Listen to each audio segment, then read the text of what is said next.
Okay. Hey everybody. Um, this is me, the Duchess of Nowhere, Master of Nothing. I've decided to do another video blog because it has been a very long time since I've done one.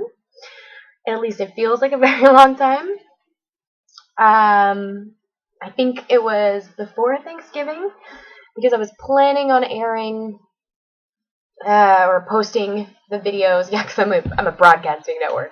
I was planning on posting the videos of me and my two American friends over Thanksgiving, where we had imbibed upon very large amounts of cheap, potent cider. So I've gone back and reviewed them many times, laughed, cried a little bit, and decided ultimately, no, I don't need to share everything with the entire world, especially sentimental drunk ramblings that are inconsequential. It's enough that I have to share with you my thoughts all the time anyway. It's enough that I'm constantly Instagramming, Tumblring, Pinteresting, Facebooking, Twittering, which I'm not tweeting. And I said Twittering because I'm an 80-year-old person. Okay, right. It's enough that I want to put myself out there, that I do actually broadcast myself out there constantly. I don't need to post the most tragic videos at all. So I'm sorry about that. You're going to be missing our drunk shenanigans, although they were very funny, and you are missing out just a little bit. And because that was kind of the last attempt I made at a video blog, I decided that I would go ahead and give it another shot. I think that they're really fun, easier to watch, and they have a lot less of my overwrought nostalgia or sentimentality or internal angst coming out. So that's where they're useful, is they might be slightly more entertaining. And this is my second go around. The one I just did was about 10 minutes, and I spent 2 of those minutes making faces at the camera because I ran out of things to say. So hopefully this one will go a little bit better. I wanted to talk a little bit about being an expat and something kind of miraculous that has happened to me that I think is unique to my experience as somebody living abroad in another country. And that experience is a reawakening of self and a rediscovery and a discovery even. I'm finding out things about myself I never knew. And this is fantastic. I'm in a place where, I know people and I have friends to go out with, but they're not on that level of, I don't live close enough really to many people that I can just go over and hang out with them during the day for long periods of time. Like I could go, I'm sorry, I burped, excuse me. I could go home, or back home, I could go out to my best friend's house, and it could be 3, 4 o'clock in the afternoon. She gets off work, and I could go and I could stay until 10 o'clock at night, doing whatever it is we do. If we want to do something crafty, or we want to watch movies, or watch TV, or just talk, or drink, or whatever it is that we want to do, I can spend that time doing that back home. Now, I don't really have the same network here, which is shitty on one hand and really fantastic on the other. And I want to talk to you about why it's fantastic, because it's obvious why not being around really close friends or people that you can just kind of, who have lives you can just kind of invade, it's obvious why that's shitty. Why it's great is it allows you so much more time by yourself. And we all know why that can suck. So, yes, that can suck. But being in another country, being by yourself in another country, forces you, and I would argue you could do this if you lived in another state as well. I haven't ever had this experience in another state because I don't know. Maybe I made friends too fast, or I knew people there already. Whatever it is, um, and and for me, it took a while. I went through a lot of homesickness, and I went through some depression, and I went through some anxiety, and I went through rehashing an old relationship, and I went through everything that you go through that you have to go through before you can move on. And I've arrived at a place where this is what's wonderful.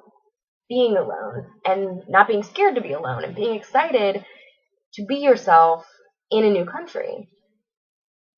It's not just a reinventing, which a lot of people will claim is what's really cool about moving somewhere new, is you get to reinvent yourself and how great you get to be like this whole other person.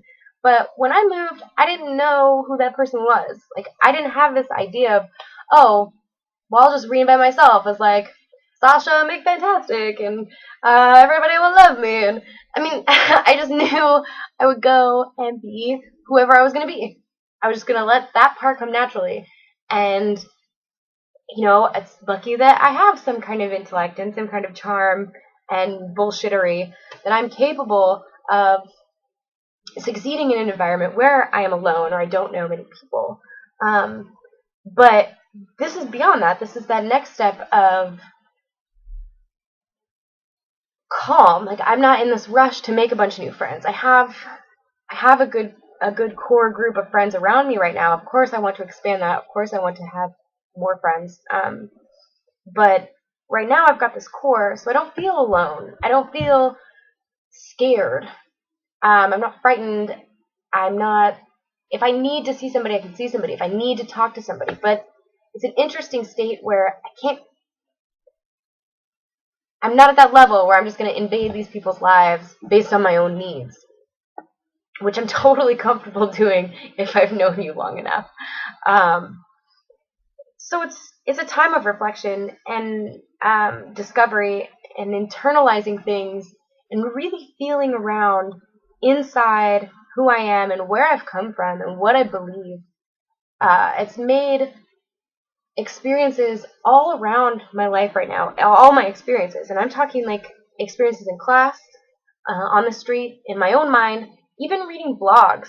I'm experiencing a type of openness and readiness to accept that the truth that I've known about myself and about life and about people is totally different from the truth of everyone else and those things. So I'm open to accepting my truth might not be true. And exploring what truth sounds or feels or moves me the right way. And it's exciting. It's exhilarating to feel like that.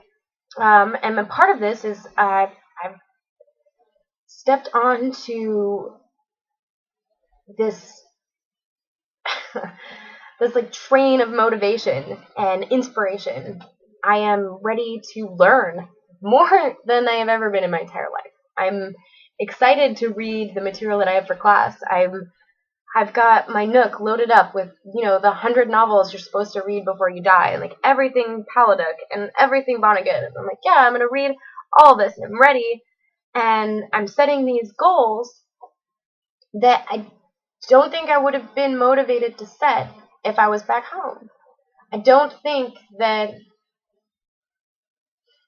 living within the boundaries I had already created for myself and the comfort and networking that I had allowed my life to become, I don't think it would be as easy to break through as it is right now.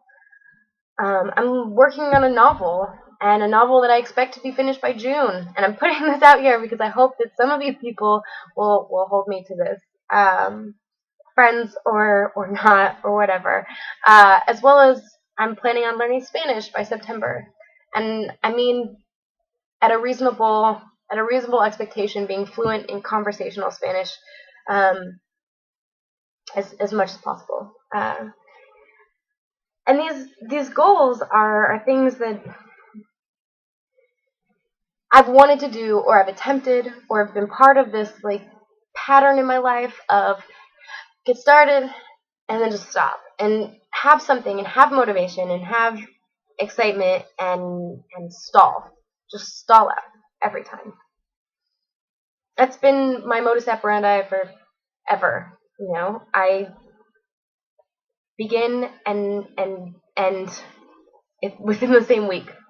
Um, so being an expat, being in another country, has pushed me to really examine my boundaries, and not just examine them in a kind of intellectual way, but examine them like stretching a mental muscle, like pushing them out further, and realizing that I don't want to exist in these same boundaries anymore. The way that I've been defining myself, the things that I've been doing, I'm ready to not repeat them. I'm tired of making the same mistakes. I mean, God, 25, I'm in a new country, and I'm calling up my ex drunk, and I'm sending videos when I'm pissed, just totally pissed, and singing love songs to somebody that I didn't even realize I don't love anymore. I'm 25. Come on, let's get with the picture. Like, we don't need to be making these mistakes. Not that it's fine to do those things, but I'm done. Like, I'm done participating in the cycle, you know, the same cycle over and over. And I owe it. I owe it to living here. I think. I mean, I owe it to myself, obviously, my own gumption and my own get up and go, which I've been discounting forever, you know. But I really owe it to being in a space where I have to change my boundaries. I have to change what I like. I have to change what I eat, and I have to change how I deal with space. You know, I live in a small space. I'm not, in the foreseeable future, I'm not going to be living in a giant house in England. You know, I've got to deal with the fact that my space, my physical boundaries are going to always be smaller here. And I have to reconcile the fact that while these differences seem small, the minutia, I mean, like, it builds up and it becomes powerful. And that's what pushes your boundaries. I mean, I can't imagine. I've got friends moving off to Thailand and Germany and all sorts of places, and the Netherlands. I mean, like, all these people I know are living outside of their boundaries. They're pushing these boundaries, and they're succeeding, and they're doing really great things. And it's fantastic. It's fantastic. I'm lucky that my differences are so infinitesimal comparatively. I speak the same language, the same native language as most of the people around me, and that's really convenient for me. So I can't imagine the kind of growth and development and self-realization, self-actualization that people are going through, some of my friends going through, as they travel the world in places where they really cannot be the same person. They cannot have the same wants and desires and needs. They've got to adjust every aspect of themselves. So being an expat is fucking cool, even in a country where I'm not super far from my cultural safety net. I think there isn't a person that I wouldn't recommend it to in some way or another. I'm feeling, God, I hope this isn't like part of that terrible chart that's like, oh, you get there and everything's really exciting, and then everything's really terrible because you miss everybody, and then, oh, everything's really good again. God, okay, just wait. Give me a few months, and I hope I'll still be riding this really fucking fantastic feeling. I'm planning on it. I'm making that decision right now. If I'm not, I'm sorry. I'm sorry for that you may subject yourself to whatever I write, or video blog, or post on Instagram or whatever. Thank you for sticking around. So yeah, I hope this isn't too convoluted of a video. I'm obviously very excited, very motivated, very interested, super enthusiastic, as I would say. Okay, is there anything else that I want to say? No, I think if you're watching this, thank you for coming to my blog. I've got well over 2,000 hits on my blog now, which is great. Thank you. Thank you, thank you, thank you. I've got over 30 followers. I think this is my 32nd post. You guys are all fantastic. Please, please keep paying attention to me because I love it. And I hope that I give you some kind of insight or something in the world. It's really all I have to offer right now. Yeah, no. I was about to do some ridiculous sign off. Let me just stop that before it comes to fruition. Thank you. Keep watching, keep reading. All right. Bye.